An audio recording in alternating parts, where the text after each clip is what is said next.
Start. सभापति महोदय, किसानों की उपज की आप ना अधिक कीमत दे सकते हैं, ना अधिक उपजाने के लिए जो साधन देश में उपलब्ध हैं उनकी तरफ आपका ध्यान जा रहा है। जो कुछ आप कह रहे हैं उससे कोई अच्छा भविष्य नज़र नहीं आ रहा है। मैं यही कहना चाहता हूं कि आप देखें कि आपके कार्यक्रम में कहाँ त्रुटि है, कहाँ कमी है। आपने कर लगा रखे हैं, आपने जो कर लगाए हैं वे तो लगाए ही हैं। हमारे प्रदेश में तो जमीन पर 25% ज़्यादा कर भी लगा दिया गया है।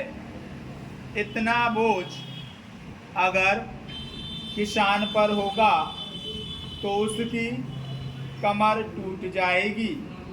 वह पहले से ही टूटी जा रही है, लेकिन वे इन करों को देने के लिए भी तैयार हैं। यदि आप उस तरह के साधन उन किसानों के लिए तैयार करें। हमारे उत्तर प्रदेश के कुछ ज़िले हैं, पूर्वी ज़िले हैं, जहां पर बहुत बुरी स्थिति है। हमारे सदन के एक सदस्य ने रो रो कर आपको यह बताया था कि वहाँ लोगों को 2 रुपये मजदूरी में मिलता है। इतनी ही एक दिन की उनकी मजदूरी है। सरकार ने एक आयोग की नियुक्ति की थी ताकि वहाँ पर कुछ विकास के कार्य किए जाएं। वह योजना भी अब खटाई में पड़ गई है। आपका ध्यान इन समस्त चीज़ों की ओर कैसे दिलाया जाए, कैसे आपका ध्यान इन सभी कठिनाइयों की ओर आकर्षित किया जाए, समझ में नहीं आता है। यातायात के साधनों की स्थिति यह है कि ट्रेनों में दूसरे दर्जे में भीड़ भाड़ का कोई ठिकाना नहीं है, उसकी कोई सीमा नहीं है। हर रोज़ ऐसा मालूम पड़ता है कि कोई मेला चल रहा है। आपके पास अच्छे इंजन हैं, अच्छे गति वाले इंजन हैं, लाइन भी अच्छी है, तो क्यों नहीं दूसरे दर्जे के अधिक डिब्बे लगाए जाते हैं। लोगों को कुछ सुविधा मिल जाए, वह काम नहीं किया जा रहा है। आपको किसान की देहात में रहने वाले आदमी की मजदूरी की परवाह नहीं है, जो समस्त कठिनाइयों को झेलता है। आपके सारे कार्यक्रम को पूरा करने की उसमें कहाँ से शक्ति आएगी, कैसे वे अधिक अन्न उपजाकर आपको दे सकेंगे। आप इन सब पर सोच विचार करें। आपने बड़े बड़े फार्म बना दिए हैं, क्या उन्हें आपके फार्म से कोई लाभ मिल रहा है? सभापति महोदय, सरकार ने कई कृषि फार्म खोले हैं। क्या ये फार्म घाटे में नहीं चल रहे हैं। अगर सारे खर्च जोड़ दिए जाएं, बड़े बड़े अधिकारियों के वेतन जोड़ दिए जाएं, तो पता चलेगा कि सारे ये कृषि फार्म घाटे में चल रहे हैं। क्या इसी तरह से आप सारे किसानों को घाटे पर खेती करने के लिए मजबूर करेंगे? जिस क्षेत्र से मैं आता हूँ वहाँ एक पुल बना है। मैंने 10 वर्ष तक अपनी विधानसभा में इस पुल के लिए कोशिश की है।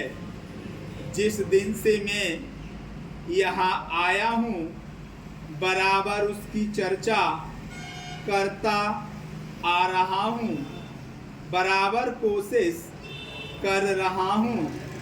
मैं कहता हूँ कि गंगा पर वह पुल बने। उस पुल को बनाने का आश्वासन भी मिला था। एक प्रश्न के लिखित उत्तर में यह जवाब दिया गया था। यह कहा गया था कि इसको हाथ में लिया जाएगा। अब मालूम हुआ है कि उस योजना को उठाकर ताक पर रख दिया गया है और यह पुल नहीं बनेगा। इन लोगों ने क्या कसूर किया है, यह मैं आपसे जानना चाहता हूँ।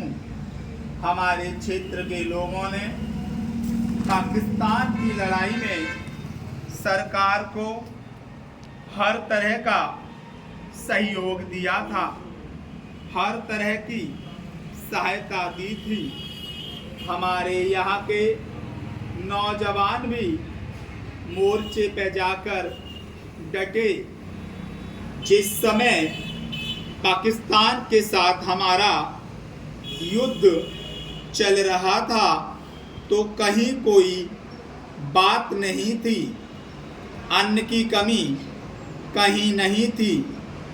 अन्न की कमी भी हमारे विरोधी साथी पैदा करते हैं, जो यह चाहते हैं कि सरकार असफल हो जाए।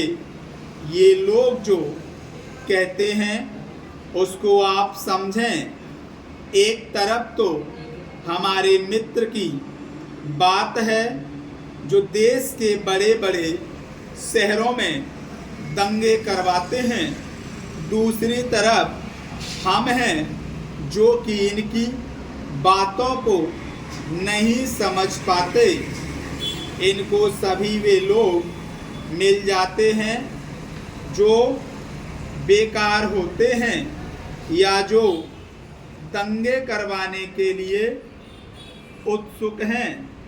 इसलिए सरकार का इन सारी चीज़ों की तरफ ध्यान जाना चाहिए और उसको सोचना चाहिए कि क्या तरीका इन सब से बचने का हो सकता है।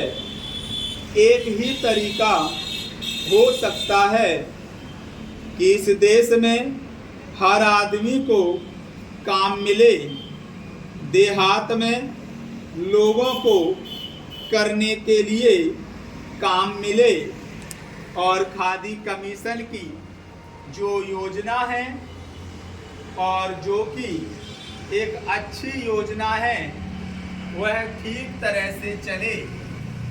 सौभाग्य से मैं आर्य समाज संगठन से संबंध रखता हूँ।